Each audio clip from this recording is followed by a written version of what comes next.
Hello student and welcome back to your YouTube channel. Today we will start the basic first semester chemistry.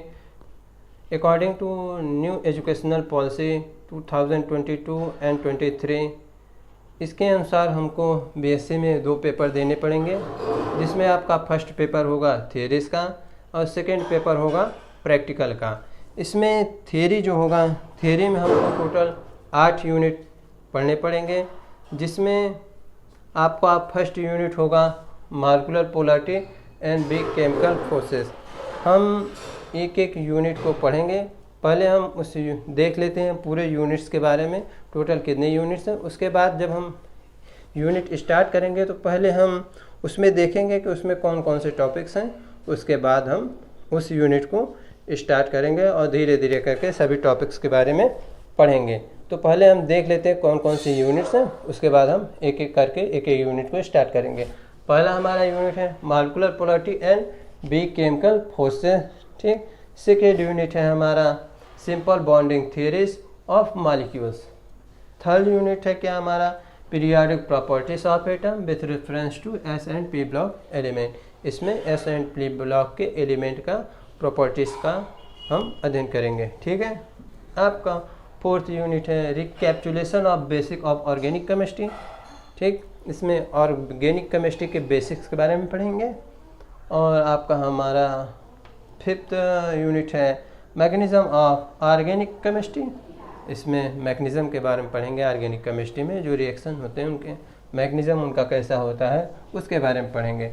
हमारा sixth unit है stereo chemistry, जो कि आप लोगों ने 12th में भी पढ़ा है स्टीरियो केमिस्ट्री। उसके एक एक टॉपिक को हम डिस्कस करेंगे इस यूनिट में। आपका 7th यूनिट है बेसिक कंप्यूटर सिस्टम। इसमें कंप्यूटर के जो बेसिक्स नॉलेज हैं उसके बारे में हम डिस्कस करेंगे, ठीक। और 8th यूनिट है आपका मैथमेटिकल कॉन्सेप्ट फॉर केमिस्ट्री। इसमें मैथमेटिकल कॉन्सेप्ट हैं, थोड़े बहुत जो बेसिक कॉन्सेप्ट होते हैं मैथ्स के, उसके बारे में हम डिस्कस करेंगे, ठीक है।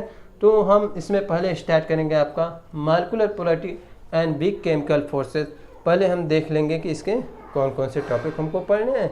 उसके बाद हम टॉपिक देखने के बाद एक एक टॉपिक को एक एक करके पढ़ेंगे, ठीक है। तो ये हमारे 8 यूनिट हो गए। अब हम देखते हैं molecular polarity and big chemical forces के बारे में।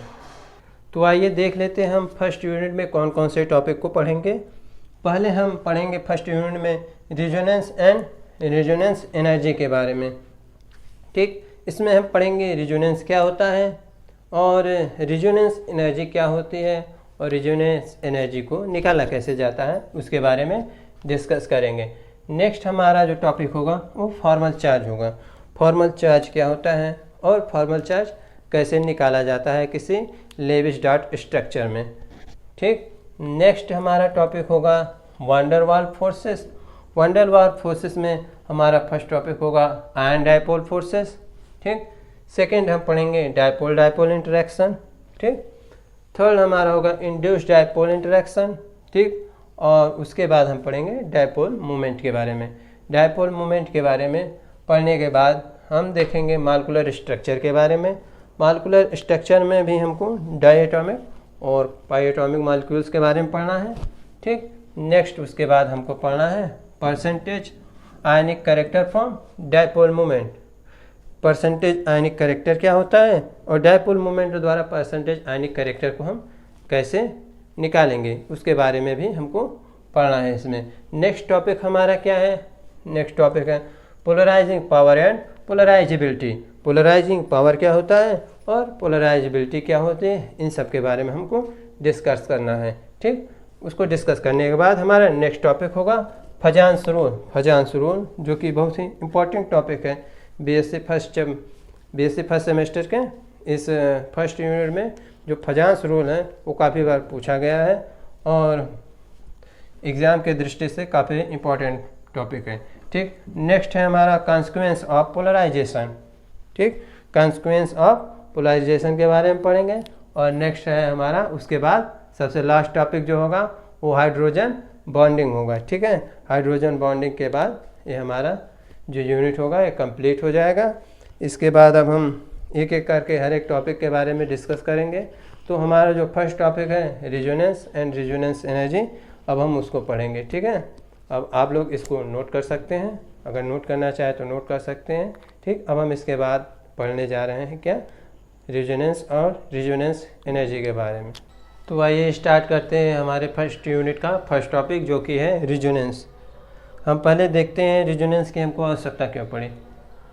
जब किसी भी मॉलिक्यूल का जो लेविस स्ट्रक्चर होता है, सिंगल लेविस स्ट्रक्चर, वो किसी भी मॉलिक्यूल का सभी प्रॉपर्टीज़ एक्सप्लेन नहीं कर पाता, तो हमको उस मॉलिक्यूल के 2 या 2 से अधिक स्ट्रक्चर की आवश्यकता पड़ती है। ठीक, तो इन्हीं जो 2 या 2 से अधिक स्ट्रक्चर होते हैं, इसी को हम देखेंगे रेजोनेंस में कि किसी भी मॉलिक्यूल के 2 या 2 से अधिक स्ट्रक्चर किस प्रकार बनाए जाते हैं। जो स्ट्रक्चर होते हैं डिफरेंट उसी को बोलते हैं रेजोनेटिंग स्ट्रक्चर, और जो होल फिनोमिना होता है उसे बोलेंगे रेजोनेंस। ठीक, तो हम इसके डिफिनीशन को देख लेते हैं। ठीक,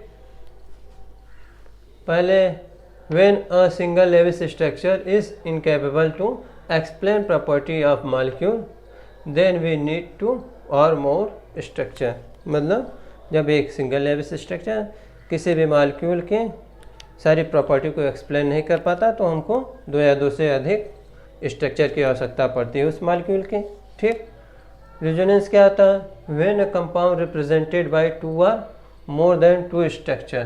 ठीक, जब कोई भी कंपाउंड 2 या 2 से अधिक स्ट्रक्चर को रिप्रेजेंट करता है, which are only differ in arrangement of electrons, जो कि सिर्फ इलेक्ट्रॉनों के अरेंजमेंट में डिफरेंट होते हैं। ठीक, बाकी उसके कोई डिफरेंस नहीं होता, मॉलिक्यूल सेम रहते हैं, सिर्फ जो अरेंजमेंट होता है इलेक्ट्रॉन का, पाई इलेक्ट्रॉन हुआ, लोन पेयर हुआ, पॉजिटिव चार्ज नेगेटिव चार्ज, वही सिर्फ डिफरेंट होगा। ठीक, are known as resonating structure. जो इस प्रकार के स्ट्रक्चर होंगे उन्हीं को बोलेंगे क्या, रेजोनेटिंग स्ट्रक्चर बोलेंगे। ठीक, resonating structure are not actual structure for the compound. जो रेजोनेटिंग स्ट्रक्चर होता है वह एक एक्चुअल स्ट्रक्चर नहीं होता है, रियल स्ट्रक्चर नहीं होगा। ठीक है, resonating structure are hypothetical but must be valid Lewis structure. मतलब जो रेजोनेटिंग स्ट्रक्चर होता है वो एक हाइपोथेटिकल स्ट्रक्चर होता है, लेकिन वैलिड लेविस स्ट्रक्चर होता है। ठीक है, a single structure which can represent the physical and chemical property of the compound is known as resonance hybrid. क्या होगा, जो सिंगल लेविस स्ट्रक्चर होगा जो किसी भी कंपाउंड्स का सारे फिजिकल एंड केमिकल प्रॉपर्टी को एक्सप्लेन करेगा, उसी को हम बोलते हैं रेजोनेंस हाइब्रिड। ठीक, resonance hybrid is the actual structure. जो रेजोनेंस हाइब्रिड होगा वही क्या होगा, उस कंपाउंड का एक्चुअल स्ट्रक्चर होगा, and has lowest energy. So resonance hybrid is more stable. जो रेजोनेंस हाइब्रिड होता है उसका एनर्जी लो होगा। एनर्जी लो होने का मतलब है वो जो कंपाउंड होगा वो मोर स्टेबल होगा। ठीक, and this whole phenomena is known as resonance. और ये जो होल फिनोमिना होंगे उसे क्या बोलेंगे, रेजोनेंस बोलेंगे। ठीक है, फॉर एग्जांपल देख लेते हैं, कोई एक एग्जांपल ले लेते हैं। पहले एग्जांपल देख लेंगे, बाद में हम देखेंगे कि आखिरकार रेजोनेंस जो रेजोनेंस होता है वो होता कैसे है और उसके रूल्स क्या हैं। ठीक है, फॉर एग्जांपल में हम देख लेते हैं O3 का कोई मॉलिक्यूल ले लेते हैं। O3 का रेजोनेटिंग स्ट्रक्चर देख लेते हैं, सॉरी लेविस डॉट स्ट्रक्चर देख लेते हैं। कैसा होगा, O- रहता है, प्लस रहता है, ये डबल बॉन्ड O। ठीक, ये है क्या, O3 का लेविस स्ट्रक्चर है। ठीक, इसमें देखिए सिंगल बॉन्ड का जो बॉन्ड लेंथ होता है वो पाई बॉन्ड से ज़्यादा होता है डबल बॉन्ड से। मतलब अगर हम इसको x मान लें, इसको y मान लें, तो x y से क्या होगा, बड़ा होगा, x is greater than y। But हम जब एक्सपेरिमेंटली देखा तो क्या आ रहा था, x इक्वल टू y आ रहा था। मतलब जो बॉन्ड लेंथ थी दोनों का वो सेम आ रहा था।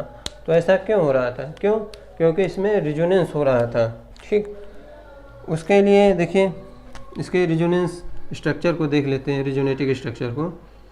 ये कैसे होगा, O minus plus double bond O। ठीक, इसमें क्या हो रहा था, पाई इलेक्ट्रॉन्स का प्लेस चेंज हो जा रहा था। जैसे ये निगेटिव चार्ज है तो ये यहाँ आ जा रहा था, और ये वाला बॉन्ड जब निगेटिव चार्ज यहाँ आ रहा था तो ये वाला बॉन्ड इधर चला आ रहा था। तो इसका क्या हुआ रिजोनेटिंग स्ट्रक्चर। ठीक, यस डबल बॉन्ड इधर चला आया, माइनस हो गया इस पे, एक इसका डबल बॉन्ड हो गया, ये प्लस चार्ज। तो इस प्रकार जब दो या दो से अधिक स्ट्रक्चर होंगे, ये जो दोनों स्ट्रक्चर होंगे इसी को हम बोलते हैं रिजोनेटिंग स्ट्रक्चर। क्या बोलते हैं, रिजोनेटिंग स्ट्रक्चर। ठीक, और इसका जो हाइब्रिड बनाएंगे हम, हाइब्रिड बनाएंगे कैसे, ये देखिए वो है ओ। ठीक है, अब यहाँ पे जो पाई इलेक्ट्रॉन है वो क्या हो रहा है, इधर से इधर डिलोकलाइज्ड हो जा रहा है। तो हम इसको क्या बनाएंगे, डॉट डॉट डॉट डॉट से बनाएंगे। ठीक, जब डॉट डॉट से बनाएंगे तो इस पर क्या है, पूरे मॉलिक्यूल पे -1 चार्ज हो रहा है। ठीक, एक बार इधर आ रहा है एक बार इधर आ रहा है, तो हम इसको हाफ कर देंगे, माइनस ऑफ और माइनस ऑफ दोनों मिला देंगे तो क्या हो जाएगा, -1 चार्ज, और यहाँ पे क्या है, प्लस चार्ज। तो इसे बोलेंगे हम क्या है, रिजोनेंस हाइब्रिड। ठीक, रिजोनेंस हाइब्रिड, इन दोनों को बोलते हैं क्या, ये हाइपोथेटिकल स्ट्रक्चर है। ठीक, और ये क्या है, ये रियल स्ट्रक्चर बोलते हैं रिजोनेंस हाइब्रिड को। ठीक है, यही जो ये स्ट्रक्चर होता है, यही उस मॉलिक्यूल का जो सारे फिजिकल और केमिकल प्रॉपर्टी है उसको एक्सप्लेन करता है। ठीक, ये O3 का था। ठीक है, तो इसमें देखिए, इसमें पाई इलेक्ट्रॉन क्या हो रहा है, ये डिलोकलाइज्ड हो रहा है। इन दोनों में देखेंगे तो सेम, O यहाँ भी है, O यहाँ भी है, O नहीं कहीं गया है, सिर्फ जो इलेक्ट्रॉन है इसका पोजीशन चेंज हो जा रहा है। ठीक है, तो ये दोनों जो स्ट्रक्चर होंगे इसे बोलेंगे रिजोनेटिक स्ट्रक्चर। क्यों, क्योंकि ये सिर्फ इलेक्ट्रॉन के पोजीशन में ही चेंज है इन दोनों के। बाकी इधर देखेंगे तो ये डबल बॉन्ड इधर है, इसमें इधर शिफ्ट हो गया है, देखेंगे तो एकदम सेम लगता है, लेकिन बस इलेक्ट्रॉन का पोजीशन चेंज हो जा रहा है। तो इस प्रकार का जो स्ट्रक्चर होगा उसे बोलेंगे रिजोनेटिक स्ट्रक्चर बोलेंगे। ठीक, और इसका हाइब्रिड स्ट्रक्चर ऐसे बनेगा।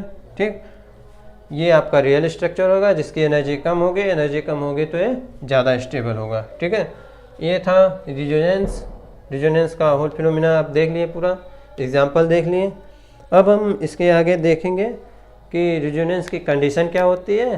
ठीक, रिजोनेंस आखिर ये होता कैसे है, ठीक, इसका प्रोसेस क्या होता है, इस सब के बारे में पढ़ेंगे। आप इसको पहले नोट्स कर लीजिए, तो उसके बाद हम देखेंगे रिजोनेंस की कंडीशन क्या होगी। आइए देख लेते हैं कंडीशन फॉर रिजोनेंस। इसमें जो फर्स्ट कंडीशन है रिजोनेंस के, उसमें फर्स्ट है कंजुगेशन।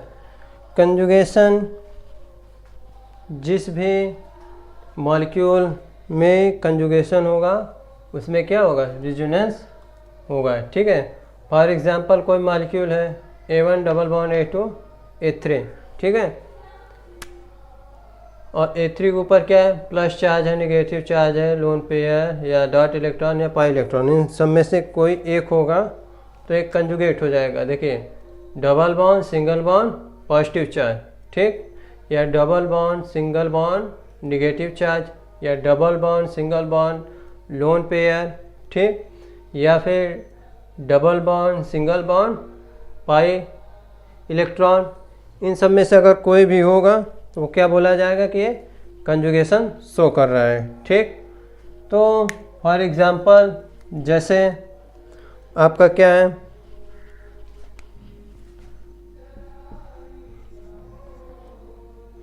डबल बॉन्ड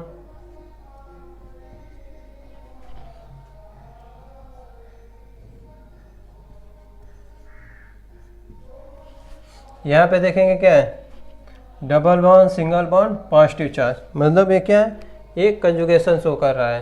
तो यहाँ पे क्या हो जाएगा, रिजोनेंस हो जाएगा। रिजोनेंस होगा तो क्या होगा, ये वाला बॉन्ड इधर चला जाएगा, ठीक। तो क्या रेजोनेंस होगा यहाँ पे,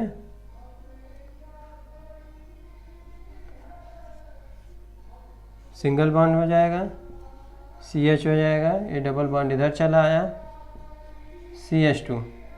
यहाँ पे देखिए, यहाँ डबल बॉन्ड में 2 इलेक्ट्रॉन है, ठीक। तो क्या हुआ, ये पूरा का पूरा डबल बॉन्ड इधर आ गया, इधर बॉन्ड आ गया, तो एक इलेक्ट्रॉन इस कार्बन का था, एक इलेक्ट्रॉन इस कार्बन का था, ठीक। तो ये दो के दोनों इलेक्ट्रॉन इधर आ गए, मतलब ये जो इस कार्बन का इलेक्ट्रॉन है तो इसी के पास रहेगा, वो इधर आ जाएगा, ठीक है, तभी यहाँ एक सिंगल बॉन्ड बनाएगा, ठीक। मतलब इस कार्बन का इलेक्ट्रॉन इसके पास है, लेकिन साथ साथ इस कार्बन का भी इलेक्ट्रॉन लेके जा रहा है, तो यहाँ पे क्या आ जाएगा, पॉजिटिव चार्ज आ जाएगा, ठीक है। तो यहाँ पे क्या आ जाएगा, कार्बन के पास पॉजिटिव चार्ज आ जाएगा, ठीक। लेकिन इस पर कोई चार्ज नहीं है क्योंकि इसका इलेक्ट्रॉन इसके पास है, ठीक। और प्लस इसका एक इलेक्ट्रॉन यहाँ चला है, मतलब इस कार्बन के पास, इस कार्बन के पास इलेक्ट्रॉन आने के वजह से इसका जो पॉजिटिव चार्ज है वो हट जाएगा, ठीक। तो हमको क्या मिलेगा, एक रिजोनेटिंग स्ट्रक्चर और मिल जाएगा, मतलब यहाँ 2 रिजोनेटिंग स्ट्रक्चर हैं, ठीक। ये तो हो गया कंजुगेशन। इसी प्रकार से आपका क्या होगा, A1 double bond A2 A3 के ऊपर निगेटिव चार्ज आए तब भी यही प्रोसेस होगा, लोन पेयर आ जाए तब भी यही प्रोसेस होगा, ठीक है। वैसे ही आगे हम बहुत सारे एग्जाम्पल देखेंगे, उसमें आपको और अच्छे तरीके से क्लियर हो जाएगा। दूसरा कंडीशन देख लेते हैं। दूसरा कंडीशन क्या है, प्लेनरिटी। प्लेनरिटी मतलब मॉलिक्यूल शुड बी प्लेनर। क्या मॉलिक्यूल क्या होने चाहिए, प्लेनर होने चाहिए। जो मॉलिक्यूल होंगे वो एक ही प्लेन में होंगे, एक नहीं, कोई एक प्लेन ऐसे हो, जैसे आपका एक प्लेन ये हो गया, एक प्लेन ये हो गया। अगर दोनों मॉलिक्यूल जो है, मॉलिक्यूल्स का जो एटम्स हैं एक ही प्लेन में होने चाहिए, मतलब अगर इस प्लेन में है तो इस प्लेन में रहेंगे, इस प्लेन में रहेंगे तो इस वाले प्लेन में रहेंगे। ये नहीं है कि अलग अलग प्लेन में आ जाएं, ठीक। N orbital participating in resonance must be parallel. और जो ऑर्बिटल्स होंगे जो पार्टिसिपेट करेंगे रेजोनेंस में, उनको क्या होना चाहिए, पैरेलल होना चाहिए। फॉर एग्जांपल देख लीजिए, CH2 double bond CH CH2, इसको हम ऐसे भी बना सकते हैं ऑर्बिटल फॉर्म में, ठीक। इसमें क्या देख रहे हैं, सिंगल बॉन्ड है, डबल बॉन्ड p ऑर्बिटल के ओवरलैपिंग से बनेगा, ठीक है, ये ठीक। अब क्या होता है, सेकेंड स्ट्रक्चर में जब हम रेजोनेंस करवाते हैं, ये बनता है, तब क्या होगा, ये जो पाई बॉन्ड है वो शिफ्ट होके किधर आ जाता है, इधर आ जाता है, ठीक। तो क्या होता क्या है एक्चुअल में, ये वाला जो इलेक्ट्रॉन है ये इसमें आ जाएगा, क्यों कि ये इसके पैरेलल है। ये भी ऑर्बिटल जो पार्टिसिपेट कर रहे हैं रेजोनेंस में, एक क्या है, पैरेलल है। देखिए पैरेलल मतलब दोनों आमने सामने हैं, ठीक। दोनों क्या है, वाई एक्सिस पे है, ये भी वाई एक्सिस पे है, ठीक। अगर एक ऑर्बिटल वाई एक्सिस पे है, एक ऑर्बिटल जेड एक्सिस पे है, तब रेजोनेंस नहीं होगा, ठीक है। तो इसमें क्या हुआ, ये वाला इलेक्ट्रॉन इधर चला आया, ठीक, इधर आया, क्या बना हमको, तब देखिए, तो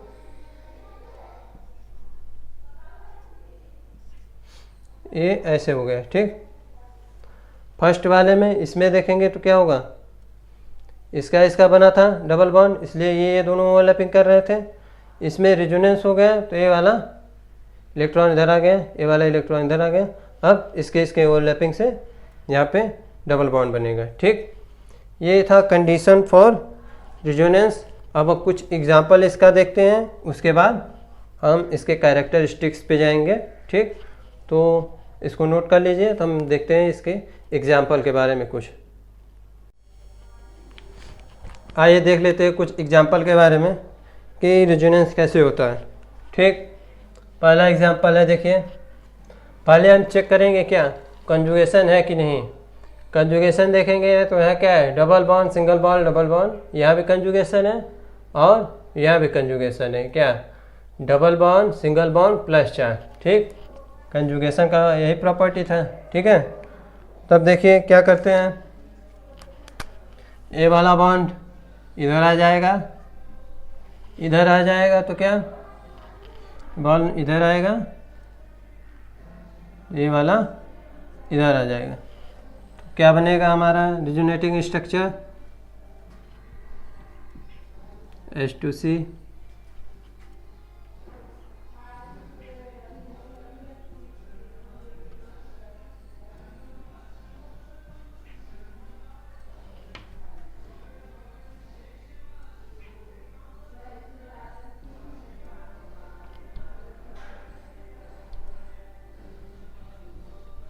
CH2 और इस पे क्या आ जाएगा पॉजिटिव चार्ज।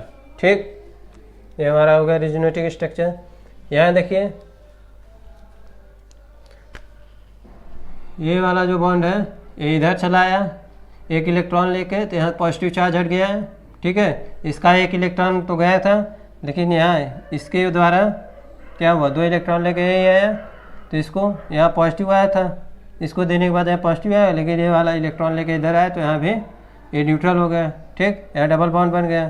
ठीक, वो ये वाला इलेक्ट्रॉन इधर चला गया तो इसलिए यहाँ पे पॉजिटिव चार्ज आ गया। ठीक, इसमें क्या हुआ, ये रिजोनेटिंग स्ट्रक्चर बन गया। ठीक, अब आइए देखिए इसका देखते हैं, इसमें क्या होता है। ये देखिए कंजुगेशन देखिए शो कर रहा है इसमें, देखिए इसमें कंजुगेशन शो कर रहा है कि नहीं। देखिए यहाँ double bond single bond positive charge, क्या है double bond single bond positive charge.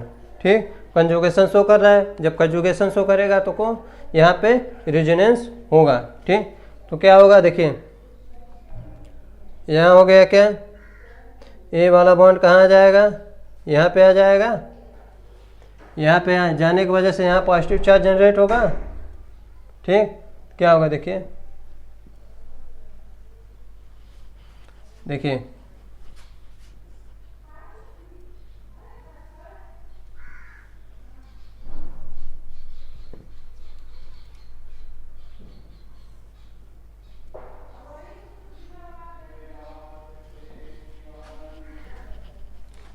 यहाँ पे डबल बॉन्ड CH2 हो गया। ठीक, यहाँ से ये वाला बॉन्ड इधर गया तो यहाँ पे पॉजिटिव चार्ज आएगा, यहाँ पे पॉजिटिव चार्ज आ गया। ठीक, ये ऐसे ही है। ठीक है, अब देखिए यहाँ पे फिर से double bond single bond positive charge, फिर कंजुगेशन आया, फिर ये वाला बॉन्ड किधर जाएगा, इधर आ जाएगा। अब देखिए क्या होगा,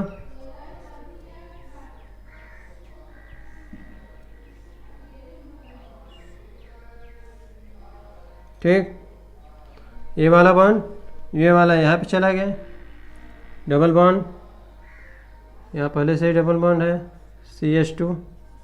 ठीक, ये वाला यहाँ गया तो इस कार्बन पे क्या आ जाएगा, पॉजिटिव चार्ज आएगा, यहाँ पे पॉजिटिव चार्ज लगा दिए। ठीक है, ये बॉन्ड पहले से ही यहाँ पे है। ठीक,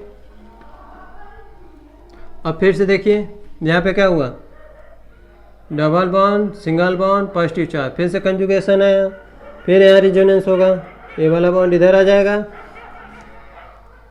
तो क्या होगा देखिए,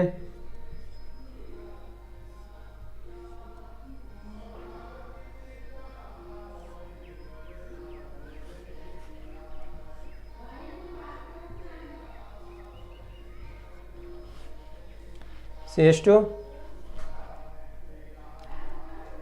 ये वाला बॉन्ड इधर आया था, यहाँ पे आने की वजह से यहाँ पे क्या हुआ, पॉजिटिव चार्ज जनरेट हुआ, ये वाला बॉन्ड इधर आया है।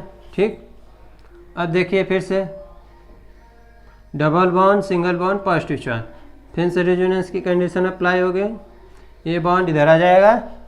ठीक, ये वाला यहाँ पे आएगा। ठीक है, तो देखिए क्या होता है,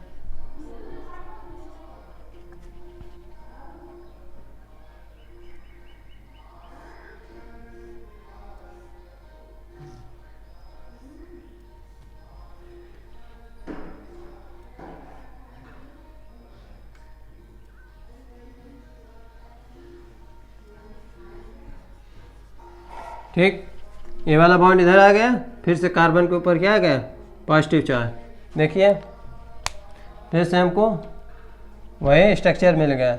मतलब इसके टोटल कितने रिजोनेटिंग स्ट्रक्चर हो गए?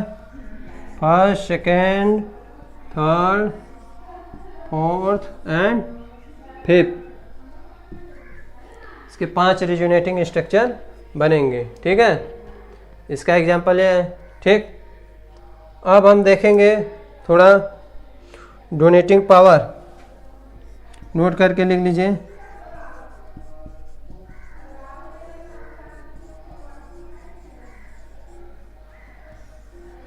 जहाँ आपके लोन पेयर, निगेटिव चार्ज और पाई इलेक्ट्रॉन आ जाए तो उसमें हमको पहले किसका रेजोनेंस करवाना है? सबसे ज़्यादा होता है निगेटिव का, फिर लोन पेयर का, उसके बाद पाई इलेक्ट्रॉन। जहाँ सब तीनों आ जाए पहले हम निगेटिव चार्ज का रेजोनेंस करवाएंगे, उसके बाद निगेटिव चार्ज नहीं होगा तो लोन पेयर का करवाएंगे, और लास्ट में अगर लोन पेयर और निगेटिव चार्ज नहीं रहेगा तो पाई इलेक्ट्रॉन का करवाएंगे। ठीक है, पाई इलेक्ट्रॉन मतलब है डबल बॉन्ड का। ठीक, तो आप इसको नोट कर लीजिए। तो उसके आगे और कुछ एग्जांपल कर लेते हैं, तो उसके बाद हम कैरेक्टरिस्टिक पे जाएंगे। नोट कर लीजिए इसको। आइए देख लेते हैं कुछ एग्जांपल और। थर्ड एग्जांपल देख लेते हैं। ठीक, इसमें देखिए कंजुगेशन है, double bond single bond. Nitrogen के बैलेंस सेल में 5 इलेक्ट्रॉन होते हैं। ठीक, 3 से बॉन्ड बना है, एक लोन पेयर है इसके पास। जब भी लोन पेयर मिलेगा तो हम उसको निगेटिव चार्ज की तरह देखेंगे। ठीक है, तो क्या है, लोन पेयर है, निगेटिव चार्ज मान लीजिए। ठीक, क्या हुआ यहाँ पे, क्या होगा?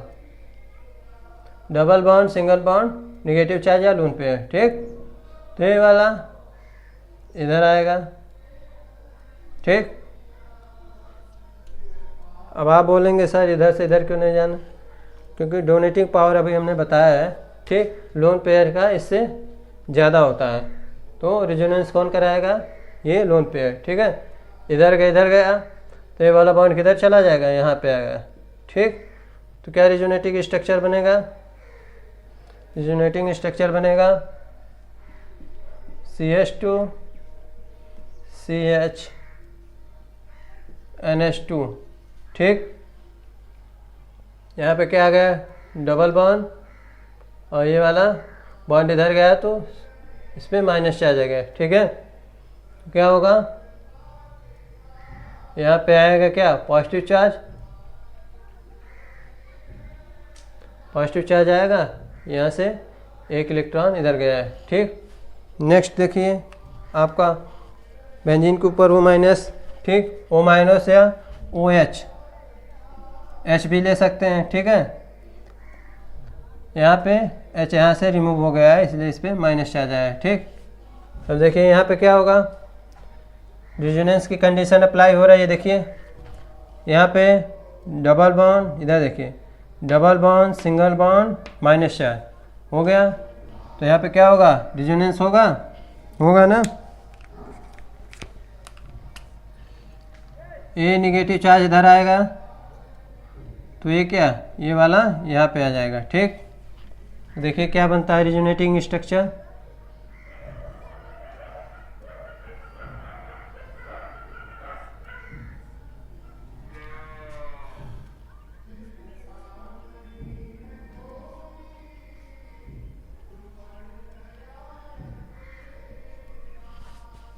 पॉजिटिव चार्ज आएगा वहाँ पे, क्योंकि ये वाला इलेक्ट्रॉन इस कार्बन के पास आ गया है। ठीक, और ये वाला बॉन्ड जो है ये इधर आ रहा है, तो यहाँ पे क्या है? Negative charge, double bond single double bond. ठीक, उसके बाद क्या होगा? यहाँ देखिए double bond single bond negative charge, यहाँ भी रेजोनेंस, ये इधर आएगा, ये वाला कहाँ जाएगा? यहाँ पे। ठीक, तो यहाँ पे क्या होगा?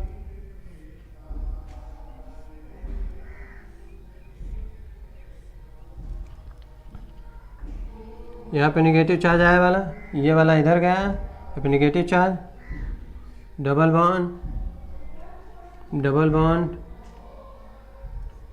डबल बॉन्ड हो पे पॉजिटिव चार्ज। ठीक, क्या हुआ?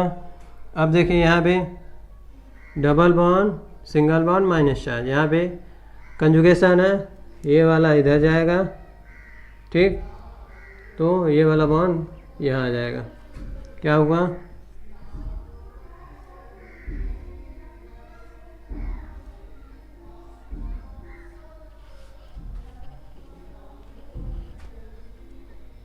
डबल बॉन्ड, ठीक। ये वाला बॉन्ड चला गया यहाँ पे कोने पे, यहाँ पे डबल बॉन्ड O+, ठीक। अब देखिए क्या होता है। अब यहाँ देखिए निगेटिव चार्ज है, double bond, single bond, negative charge. फिर से रेजोनेंस की कंडीशन अप्लाई, ये वाला यहाँ आ जाएगा, फिर से ये बॉन्ड यहाँ चला जाएगा, ठीक। तो क्या मिल गया,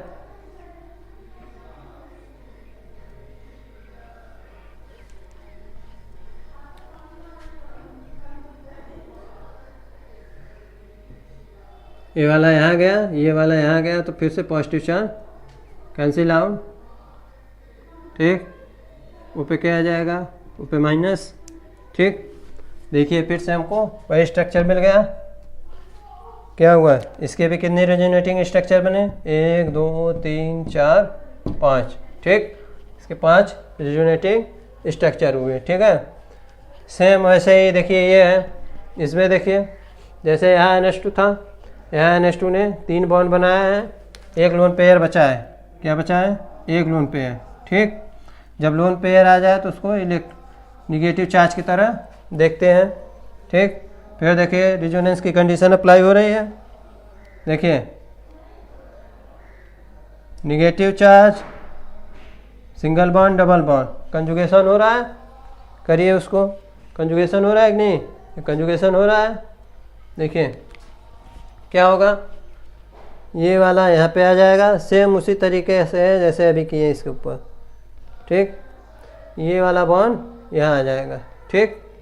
तो क्या हुआ, नेक्स्ट स्ट्रक्चर क्या बनेगा,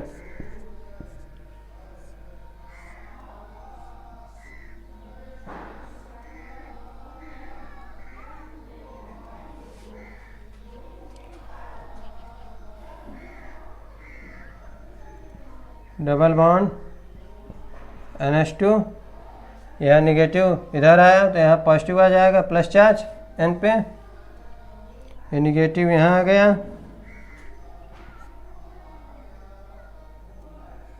ठीक। अब देखिए फिर से double bond, single bond, negative charge, फिर से रेजोनेंस होगा, ये वाला यहाँ आ जाएगा, ये यहाँ आ जाएगा,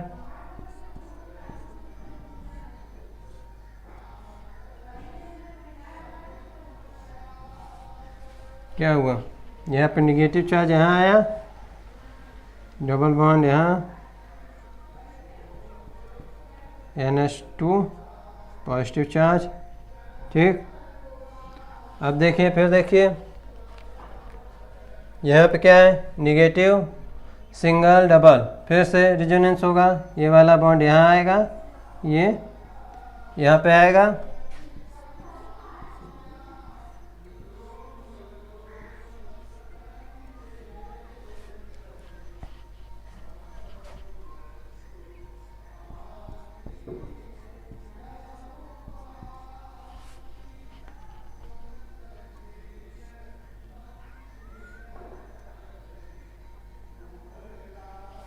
ठीक। ये वाला यहाँ आया, ये वाला यहाँ गया, तो यहाँ पे निगेटिव चार्ज, ठीक। अब क्या होगा, फिर से देखिए डबल, सिंगल, निगेटिव, फिर से रेजोनेंस होगा, ये वाला यहाँ आएगा तो ये वाला कहाँ यहाँ जाएगा, ठीक। क्या हुआ,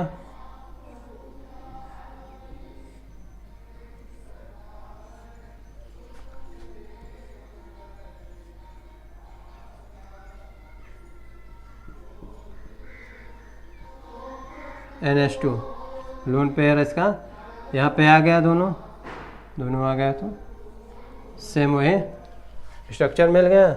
इसका भी कितना है, 5 रिजोनेटिंग स्ट्रक्चर है, ठीक। इसी प्रकार से आप और भी अपने बुक्स में देखिए, और भी जो एग्जाम्पल हो उसको करिए, ठीक है।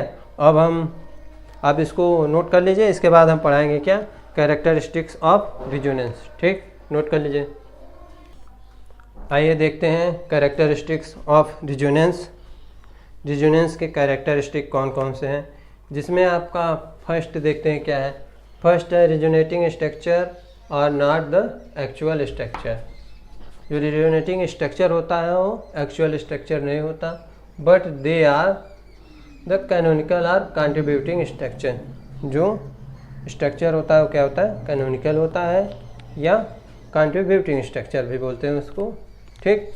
सेकंड क्या है, stability of compound depend on the number of resonating structure. जो स्टेबिलिटी होती है किसी कंपाउंड की वो किस पे डिपेंड करती है, नंबर ऑफ रिजोनेटिंग स्ट्रक्चर पे। ठीक। If the resonating structure of the compound are large in number then it will be most stable. मतलब जो रिजोनेटिंग स्ट्रक्चर है किसी कंपाउंड का, अगर वो जितना ज़्यादा होगा उतना ही कंपाउंड स्टेबल होगा। मतलब रिजोनेटिंग स्ट्रक्चर ज़्यादा होगा तो कंपाउंड ज़्यादा स्टेबल होगा। ठीक।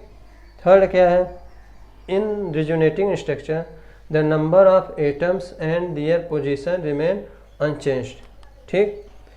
In resonating structure the number of atoms and their position remain unchanged. मतलब जो रिजोनेटिंग स्ट्रक्चर होता है उसमें आपने इसके पहले रिजोनेटिंग स्ट्रक्चर बनाया सबका, उसमें आपने देखा कि उसमें जो एटम्स होते हैं वो अनचेंज्ड होते हैं, उसका नंबर अनचेंज्ड होता है।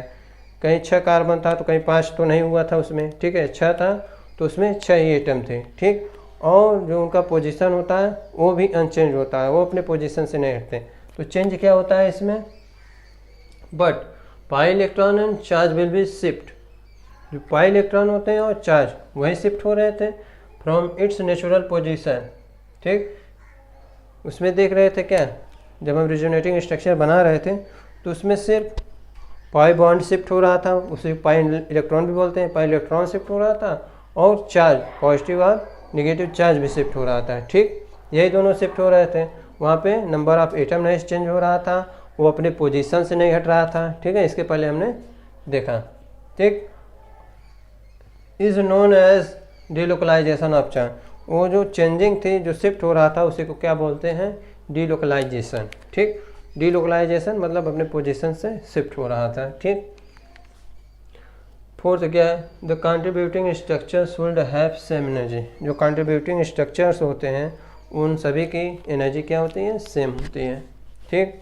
फिफ्थ क्या है, the resonating structure should have positive charge on the electro positive atom. जो रिजोनेटिंग स्ट्रक्चर होता है उसमें जो पॉजिटिव चार्ज होता है वो इलेक्ट्रो पॉजिटिव एटम पे आता है। ठीक। And the negative charge on the negative electronegative atom. ठीक। जो नेगेटिव चार्ज होता है वो इलेक्ट्रोनेगेटिव एटम पे आता है। ठीक। ये था आपका कैरेक्टरिस्टिक्स ऑफ रिजोनेंस। अब हम इसके बाद पढ़ेंगे रिजोनेंस एनर्जी के बारे में, तो आप इसको नोट्स कर लीजिए, उसके बाद हम स्टार्ट करते हैं रिजोनेंस एनर्जी क्या होती है। ठीक, देख लीजिए। तो आइए देखते हैं रिजोनेंस एनर्जी क्या होती है। Resonance energy, the energy difference between resonance hybrid and most stable resonating structure. जो एनर्जी डिफरेंस होता है रिजोनेंस हाइब्रिड और मोस्ट स्टेबल रिजोनेटिंग स्ट्रक्चर के बीच में, उसी को क्या बोलते हैं हम, उसी को बोलते हैं रिजोनेंस एनर्जी। इसको समझने के लिए थोड़ा हमको ग्राफ देखना पड़ेगा। एक ग्राफ है एक्स एक्सिस और वाई एक्सिस पे, ठीक है। एनर्जी का लेवल नीचे से ऊपर जाने पे बढ़ेगा, ठीक है। हमने इसके पहले पढ़ा कि जो रिजोनेटिंग स्ट्रक्चर होते हैं उसकी एनर्जी ज़्यादा होती है in comparison to hybrid, resonance hybrid के, ठीक है। मतलब रिजोनेंस हाइब्रिड की जो एनर्जी होगी वो कम होगी और रिजोनेटिंग स्ट्रक्चर की जो एनर्जी होती है वो ज़्यादा होती है, ठीक है। तो जो रिजोनेंस हाइब्रिड होता है उसकी एनर्जी कम होती है, इसीलिए वो ज़्यादा स्टेबल होता है, तो उसकी एनर्जी कम। इधर देखिए ये सब जो डॉट डॉट लाइन है क्या एनर्जी लेवल को दिखाते हैं, ठीक। एनर्जी लेवल है, रिजोनेंस हाइब्रिड की एनर्जी कम होती है इसलिए उसे नीचे रखा गया है, और रिजोनेटिंग स्ट्रक्चर जो होते हैं उसकी एनर्जी ज़्यादा होती है इसलिए थोड़ा उसको ऊपर रखा गया है, ठीक है। तो जो डिफरेंस होता है, जैसे इसका एनर्जी लेवल ये है और इसका एनर्जी लेवल ये है, तो इसके बीच का जो डिफरेंस है, ठीक, इसी को बोलते हैं हम लोग रिजोनेंस एनर्जी। क्या बोलेंगे, रिजोनेंस एनर्जी, ठीक। जो रिजोनेटिंग स्ट्रक्चर और रेजोनेंस हाइब्रिड के बीच में जो एनर्जी डिफरेंस है उसी को बोलेंगे क्या, रेजोनेंस एनर्जी। ठीक है, तो देखिए रेजोनेंस एनर्जी में कुछ इंपॉर्टेंट पॉइंट्स है, उसको देख लेते हैं। पहला है resonance energy always negative because energy released. ठीक है, जो रेजोनेंस एनर्जी होगी वो हमेशा नेगेटिव में आते हैं क्योंकि एनर्जी क्या होती है, रिलीज होती है।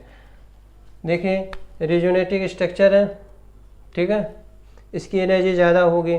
ठीक है, इसमें से एनर्जी निकली होगी कुछ, तभी तो रेजोनेंस हाइब्रिड बना था। ठीक, तभी तो इसका क्या है, एनर्जी कम है। ज़्यादा एनर्जी थी, कम हुई, इसलिए एनर्जी क्या हुई, रिलीज हुई है। ठीक, तो इसे जब एनर्जी निकलती है तो उसको हम लोग निगेटिव में लिखते हैं। ठीक, नेक्स्ट है हमारा क्या, resonance energy of resonating structure of same compound is same. मतलब जो रेजोनेटिंग स्ट्रक्चर होता है, रेजोनेटिंग स्ट्रक्चर जैसे बेंजीन का है, ये दो रेजोनेटिंग स्ट्रक्चर बनाता है।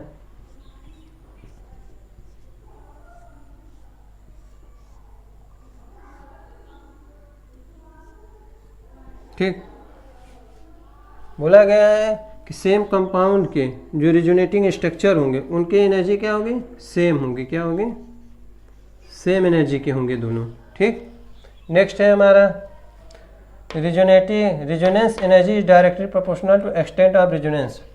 मतलब रेजोनेंस एनर्जी किस एक्सटेंट ऑफ रेजोनेंस के डायरेक्टली प्रोपोर्शनल है। मतलब जितना ज़्यादा रेजोनेटिंग स्ट्रक्चर बनेंगे उतने ही ज़्यादा क्या होगी, रेजोनेंस एनर्जी होगी। ठीक, जितना रेजोनेटिंग स्ट्रक्चर ज़्यादा होगा किसी कंपाउंड का, उसकी रेजोनेंस एनर्जी उतनी ही ज़्यादा होगी। ठीक, थर्ड क्या है, resonance energy is directly proportional to stability. मतलब रेजोनेंस एनर्जी जितनी ज़्यादा होगी, क्या होगी, रेजोनेंस एनर्जी जितनी ज़्यादा होगी स्टेबिलिटी भी उतनी ज़्यादा होगी। रेजोनेंस एनर्जी जितनी कम होगी स्टेबिलिटी भी उतनी कम होगी। फॉर एग्जांपल रेजोनेंस एनर्जी मतलब जो एनर्जी डिफरेंस है जितना ज़्यादा होगा उतनी स्टेबिलिटी ज़्यादा होगी। ये एनर्जी डिफरेंस जितना ज़्यादा होगा मतलब इसका एनर्जी लेवल उतना ही कम होगा कंपाउंड का, तो स्टेबिलिटी क्या होगी, स्टेबिलिटी बढ़ेगी। ठीक है, नेक्स्ट हमारा resonance energy can be calculated by heat of hydrogenation. ठीक, रेजोनेंस एनर्जी को हम कैलकुलेट कैसे करते हैं। ठीक है, रेजोनेंस एनर्जी को हम कैलकुलेट कैसे करते हैं, उसके लिए हम हीट ऑफ हाइड्रोजनेशन पहले देखना होगा हमको। ठीक है, रेजोनेंस एनर्जी को हम हीट ऑफ हाइड्रोजनेशन से कैलकुलेट करते हैं। ठीक, डायरेक्ट हम किसी भी कंपाउंड का रेजोनेंस एनर्जी नहीं बता सकते, उसके लिए हम हीट ऑफ हाइड्रोजनेशन का मदद लेते हैं। ठीक, तो उसके लिए पहले हमको देखना पड़ेगा हीट ऑफ हाइड्रोजनेशन क्या होता है। ठीक, जैसे हम कोई कंपाउंड लेते हैं, ठीक है, CH2 डबल बॉन्ड CH2 लिया हमने। ठीक, इसमें ये पाई बॉन्ड हटा के हाइड्रोजन लगाने पे जो एनर्जी इससे रिलीज होगी उसी को बोलते हैं हीट ऑफ हाइड्रोजनेशन। ठीक है, मतलब इसमें दो हाइड्रोजन ऐड करने के लिए, ठीक, हमने रिएक्शन करवाया, कैटलिस्ट है हमारा निकेल। ठीक है, तो ये यहाँ आएगा और पाई बॉन्ड को ब्रेक करेगा, एक हाइड्रोजन यहाँ पे अटैच हो जाएगा, एक हाइड्रोजन यहाँ पे अटैच हो जाएगा। इस प्रोसेस के दौरान जो एनर्जी रिलीज होगी उसी को क्या बोलेंगे, हीट ऑफ हाइड्रोजनेशन। देखिए यहाँ पे रिएक्शन हुआ तो क्या हुआ, डबल बॉन्ड ब्रेक हो गया और दो हाइड्रोजन आके यहाँ पे अटैच हो गए। ठीक, और एनर्जी क्या हुई, यहाँ पे रिलीज हुई। एनर्जी जब रिलीज होती है तो यहाँ निगेटिव चार्ज होता है, निगेटिव साइन आ जाता है। ठीक है, तो ये था हीट ऑफ हाइड्रोजनेशन। ठीक है, रेजोनेंस एनर्जी निकालने का फार्मूला होता है heat of hydrogenation observe minus heat of hydrogenation experimental. ठीक, ये दोनों वैल्यू आपको दिया रहेगा, हीट ऑफ हाइड्रोजनेशन ऑब्जर्व और heat of hydrogenation experimental value दी रहेगी। आपको निकालना रहेगा क्या, रेजोनेंस एनर्जी निकालनी रहेगी। रेजोनेंस एनर्जी निकालने का फार्मूला यही है, इसी में हम रख देंगे दोनों वैल्यू और हमारा आ जाएगा रेजोनेंस एनर्जी। इसमें पहला एग्जांपल देख लेते हैं, साइक्लोहेक्साडीन लेते हैं। साइक्लोहेक्साडीन में एक पाई बॉन्ड है, ठीक, एक पाई बॉन्ड को हटा के एक H2 जोड़ने पे जो एनर्जी रिलीज होगी उसी को क्या बोलेंगे, हीट ऑफ हाइड्रोजनेशन। निकल के प्रेजेंस में एक H2 यहाँ पे ऐड किए तो हमको क्या मिला, साइक्लोहेक्सेन मिला। साइक्लोहेक्सेन मिलने पे हमने क्या देखा, हीट ऑफ हाइड्रोजनेशन ऑब्जर्व की वैल्यू आई -23 किलो कैलोरी पर मोल, ठीक, -29 किलो कैलोरी पर मोल। और heat of hydrogenation experimental value आए -29 किलो कैलोरी पर मोल, मतलब दोनों सेम वैल्यू आए हैं, ठीक है। तब रेजोनेंस एनर्जी क्या होगा, रेजोनेंस एनर्जी का फार्मूला है रेजोनेंस एनर्जी का फार्मूला है heat of hydrogenation observe minus heat of hydrogenation experimental, ठीक। तो यहाँ पे heat of hydrogenation observe minus heat of hydrogenation experimental, ये माइनस माइनस प्लस हो जाएगा, -29 में से +29 गया 0, मतलब यहाँ पे क्या है, रेजोनेंस एनर्जी 0 है। रेजोनेंस एनर्जी 0 होने का मतलब है कि यहाँ पे रेजोनेंस होगा ही नहीं, ठीक। जहाँ रेजोनेंस नहीं होगा वहाँ रेजोनेंस एनर्जी क्या होगी, 0 होगी। यहाँ पे देखिए रेजोनेंस की कंडीशन क्या है, कंजुगेशन शो कर रहा है, कंजुगेशन कहीं नहीं शो कर रहा है। कंजुगेशन क्या था, A1 डबल बॉन्ड A2 क्या A3 पे क्या रहता था, plus minus, positive charge negative charge, lone pair, pi electron, ये सब कुछ शो कर रहा है यहाँ पे ऐसा कोई कंडीशन नहीं है, ठीक है। इसलिए यहाँ रेजोनेंस होगा ही नहीं, इसलिए रेजोनेंस एनर्जी क्या आई है, 0 आई है, ठीक। नेक्स्ट हमारा क्या है, 1,3 साइक्लोहेक्साडाइन। 1,3 साइक्लोहेक्साडाइन में देखेंगे, यहाँ पे फिर से रिएक्शन करवाएंगे तो यहाँ क्या, इसमें एक था, यहाँ डबल है, 2 हाइड्रोजन 2H2 जोड़ना है, 2 पाई बॉन्ड हटा के 2 पाई बॉन्ड हटाएंगे तो क्या आएगा, साइक्लोहेक्सेन आएगा। तो डेल्टा H ऑब्जर्व, एक हटाते तो -29 आता था, 2 हटाएंगे तो 2 से मल्टीप्लाई कर देंगे, क्या आएगा, -58 किलो कैलोरी पर मोल।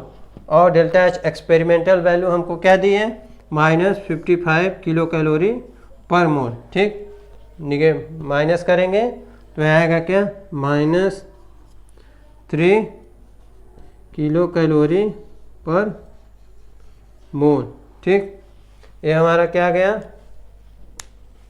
रेजोनेंस एनर्जी आ गई, मतलब इसमें रेजोनेंस एनर्जी कितना है, -3 किलो कैलोरी पर मोल, मतलब इसमें रेजोनेंस होगा। रेजोनेंस होने का देखिए condition, double bond single bond double bond, conjugation show कर रहा है, इसका क्या होगा, रेजोनेंस होगा, ठीक। रेजोनेंस होगा तो रेजोनेंस एनर्जी भी आई है -3 किलो कैलोरी पर मोल। अब आइए देख लेते हैं बेंजीन का, देखते हैं क्या होता है। बेंजीन में 3 पाई बॉन्ड हटाना है, 3H2 होगा तो क्या आएगा, साइक्लोहेक्सेन ही आएगा, ये भी साइक्लोहेक्सेन आया, ठीक। तो यहाँ पे डेल्टा H ऑब्जर्व क्या हो जाएगा, -29 × 3 क्या आएगा, ये -87 किलो कैलोरी पर मोल, ठीक। और डेल्टा H एक्सपेरिमेंटल कितना दिया है इसका, डेल्टा H एक्सपेरिमेंटल वैल्यू आपको दी रहेगी जब भी निकालना रहेगा। इसका डेल्टा H एक्सपेरिमेंटल वैल्यू आते हैं कितना, -51 किलो कैलोरी पर मोल, ठीक। तो इसका हम रेजोनेंस एनर्जी निकालेंगे। रेजोनेंस एनर्जी निकालेंगे तो क्या आएगा,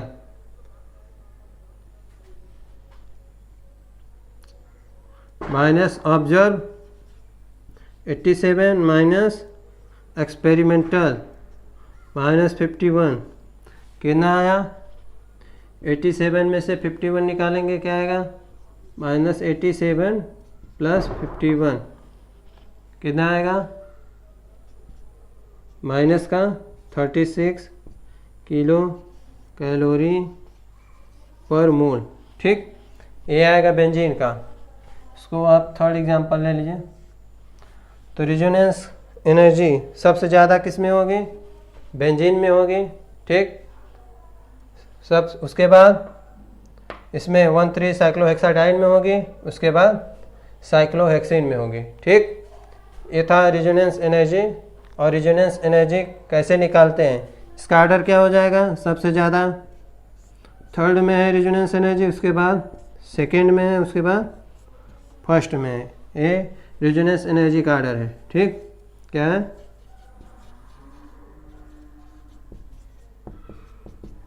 रेजोनेंस एनर्जी। ठीक, ये था आपका रेजोनेंस एनर्जी